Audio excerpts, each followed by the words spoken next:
মাঝে মধ্যেই NJP station হয়ে রোহিঙ্গাদের বাংলাদেশ থেকে এদেশের বিভিন্ন প্রান্তে অবৈধভাবে যাতায়াতের খবর শিরোনামে আসার নজির রয়েছে।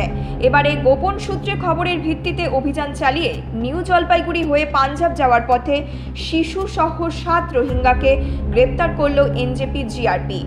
ধৃত এই 7 জনের মধ্যে 4 জন মহিলা, 3 জন পুরুষ, তাদের সঙ্গে এক শিশুও রয়েছে। ধৃতদের নাম জুবেইরা বেগম, রেহানা আক্তার, আসিয়া বেগম, হাসিনা বেগম, নূর হাকিম, সাদ্দাম হোসেন ও আজিনুর। সকলের আস্তানা ছিল বাংলাদেশের শরণার্থী ক্যাম্প। জানা গিয়েছে অসমের বদরপুর জংশন থেকে সম্পর্ক ক্রান্তি এক্সপ্রেসে ওঠে রোহিঙ্গাদের ওই দল। তবে তাদের দিল্লি থেকে পাঞ্জাব যাবার পরিকল্পনা ভেস্তে দিল এনজেপি জিআরপি। এনজেপি স্টেশনের 3 নম্বর প্ল্যাটফর্মে ওই ট্রেনের তল্লাশি চালালে সেখান থেকেই তাদের গ্রেপ্তার করে পুলিশ। কী উদ্দেশ্যে তারা পাঞ্জাবে যাচ্ছিল তার তদন্তে এনজেপি জিআরপি। বুধবার ধৃতদের জলপাইগুড়ি আদালতে পাঠানো হয়েছে। নিউ জলপাইগুড়ি থেকে দেবিকা দত্তের রিপোর্ট, নিউজ মেট্রো।